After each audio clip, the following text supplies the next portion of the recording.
Why keep your Fing thoughts trapped in the chaotic meat sack of your brain when you can literally outsource your mind to a text file? Oh man, that is the question. Right. Welcome to the Swetlana AI Podcast, everybody. Make sure to like and subscribe. You know the drill.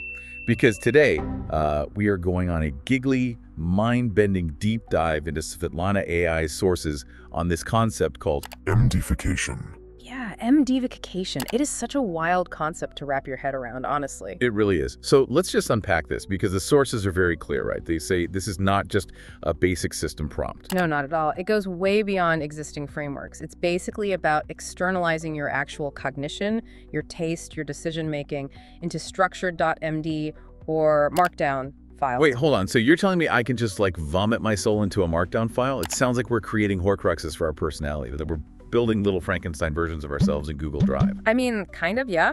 But the mechanics are actually beautifully simple. You're just mapping out these plain text files using simple hashtags for headers. Just hashtags. Yeah, literally. Like you make a style.md for your writing voice or a decisions.md for how you make choices and a principles.md for your core values. And when you connect that to an LLM like Gemini, which handles infinite context. It just reads all of it. Exactly. Yeah. It synthesizes all those .md files, so it doesn't just know facts about you, it starts to process new information like you. Dude, that is a trip. But, okay, if we are building these digital clones, what does this actually look like for, I don't know, a normal person? Well, the sources give this great example of Jessica. She's just a regular Netflix-watching office worker. Okay, shout out to Jessica. Right, and Jessica creates files like butterflies.md, gardening.md, and jessica.md. Oh my God, butterflies.md, I love that. Yeah, and in the jessica.md file, she puts her weight loss goals, her allergies, all of that. Which is just so funny to me. Like, her dietary preferences are just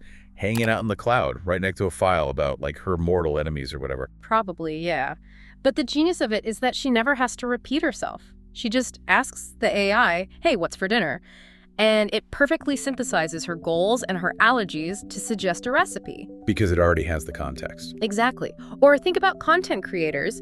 You can have a channel.md file so the AI knows you already covered beginner composting back in March and it won't suggest generic trend garbage. It actually remembers your Fing vibe. Exactly. It's a frictionless creative engine. Okay, but this is where I get really tripped out.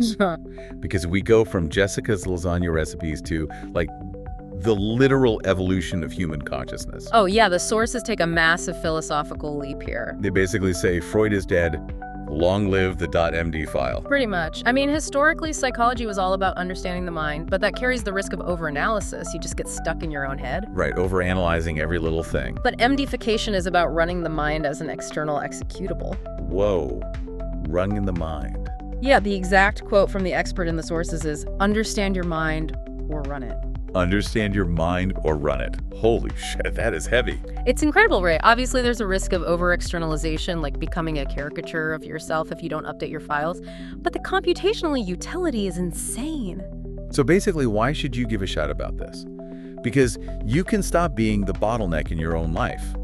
By structuring your brain into text files, you free up your actual meat sack brain for, like, higher level thinking. Exactly. You stop analyzing and you start executing. Oh, but man, I want to leave you guys with this one final super provocative thought to just ponder while you're staring at the ceiling tonight. Oh boy, here we go. If you successfully externalize all your decisions, your taste, and your knowledge into a few Fing text files, what the hell is actually left inside your head?